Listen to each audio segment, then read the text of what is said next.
Bonjour Bertrand. Ma chère Soraya, À Pâques, tu le sais, de nombreux enfants et des plus grands enfants vont chercher des œufs de Pâques. oui, Nous retrouvons les œufs dans énormément de cosmogonies à oui. travers le monde. Et je te redonne le récit indien qui dit: au commencement, il y avait le non-être, il fut l'être, il grandit et se changea en œuf. Il se reposa toute une année, puis se fendit. Deux fragments de coquille apparurent, l'une d'argent, l'autre d'or. Celui d'argent, voilà la terre, celui d'or, voilà le ciel. N'est-ce pas le temps, Pâques, que celui de réunir la terre et le ciel, de devenir un œuf primordial, originel pour nous à nouveau? Alors, ce que tu dis, je trouve extrêmement stimulant et inspirant. C'est-à-dire que, qu'est-ce que c'est que l'œuf? L'œuf, c'est la semence, c'est la nouveauté, c'est la matrice de tous les possibles, hein. C'est-à-dire, dans l'œuf, il y a à la fois la réalité de la vie, mais il y a une vie qui n'est pas encore éclose et qui va devoir casser sa coquille pour pouvoir ensuite se déployer à l'extérieur. Alors ce que je trouve très beau, c'est que les enfants, qui sont les petits œufs humains de la vie, vont aller chercher les œufs de la terre pour, avec la terre et la vie humaine, faire vivre la vie céleste. Et ce que je trouve très beau, c'est de penser l'expérience de Pâques, la journée de Pâques, comme, en fait, quelque sorte, la journée de l'œuf. Et je pense que c'est un très très grand enseignement pour nous tous que d'apprendre à voir les choses avec les yeux de l'œuf. Pourquoi ? Parce que ce qui est beau dans l'œuf, c'est qu'en apparence, il est fermé, mais derrière ce qui semble fermé, il y a une vie qui va croître et qui va casser sa coquille. Et ça, je pense que c'est merveilleux pour le regard qui est le nôtre.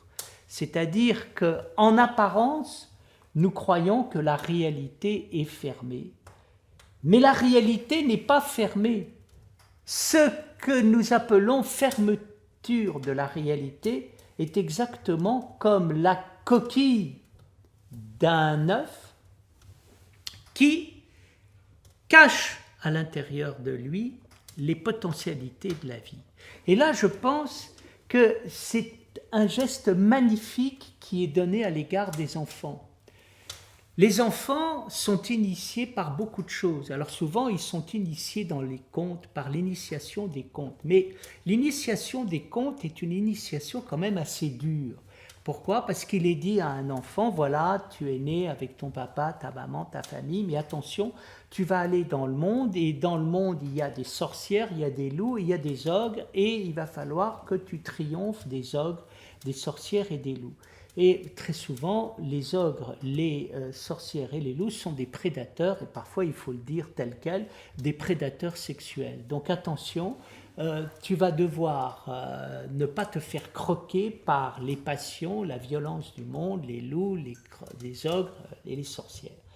Ce que je trouve très beau à Pâques, c'est qu'on a affaire à une initiation, mais c'est une initiation qui nous emmène en haute connaissance, en disant attention, oui, la réalité va te donner l'impression d'être fermée, mais attention, la réalité est un œuf, et cet œuf de la réalité, exactement l'œuf que tu vas voir, c'est-à-dire derrière quelque chose qui te semble fermé, il y a un petit oiseau, et ce petit oiseau va pouvoir prendre son envol. Alors ce qui est beau, c'est de dire à un enfant, mais tu es cet œuf, tu as en toi une coquille qui te donne l'impression d'être fermée, mais tu vas casser ta coquille et tu vas voir, tu vas devenir ce petit oiseau adorable qui va pouvoir s'envoler et aller vers le ciel. Et alors là, je trouve qu'il y a une vision magnifique qui est la vision de la mutation, où on retrouve les trois aspects dont j'ai parlé à propos de la résurrection, c'est-à-dire la vie, la non-vie et la résurrection. La vie, l'œuf. La non-vie, le fait de casser la coquille et d'introduire quelque part une brisure. Oui, mais cette brisure est en fait une libération. Et donc, nous trouvons ici une très belle image de la résurrection. Alors, c'est des images très souvent qui ont été déformées par le dolorisme chrétien. Que de fois, on parle de la mort, on parle de la souffrance, on parle de la blessure, et on dit voilà, derrière la souffrance, il y a la vie, derrière la mort, il y a la vie, derrière la blessure, il y a la vie. Je crois que l'image de l'œuf permet d'éviter de parler de la mort, de la souffrance et, disons, de l'expérience de la blessure, mais pour exprimer véritablement ce qu'on peut appeler la mutation alchimique. Tu vas vivre l'expérience de l'enfermement, la brisure et d'autre part la libération. Mais en fait, c'est une expérience qui est l'expérience de la vie et l'expérience de la croissance. C'est au fond ce qu'a très bien expliqué souvent Annick de Souzenel. Annick de Souzenel parlait des poussées de sève et elle disait voilà, au printemps il y a des poussées de sève et qu'est-ce qui se passe? Une poussée de sève qui se trouve à l'intérieur du végétal bien bouscule les limites du végétal, mais pour permettre la croissance. Voilà, une poussée de sève. Je crois que l'œuf, c'est bien ce qui est signifié. Et vous voyez, ce que je trouve très beau, c'est l'appropriation humaine. C'est-à-dire, la caractéristique des êtres humains, c'est de se saisir de la réalité qui est matérielle, personnelle et transcendante, et de la décliner, de la traduire. Alors, le génie de l'être humain, c'est de prendre la résurrection et puis tout d'un coup de mettre en relation la résurrection et l'œuf, de mettre l'œuf en relation avec les enfants, avec nous, avec la vie spirituelle et de montrer le lien qu'il peut y avoir avec cela. Et je trouve ça très beau de penser que le jour de Pâques, c'est le jour de l'œuf. C'est magnifique, c'est génial.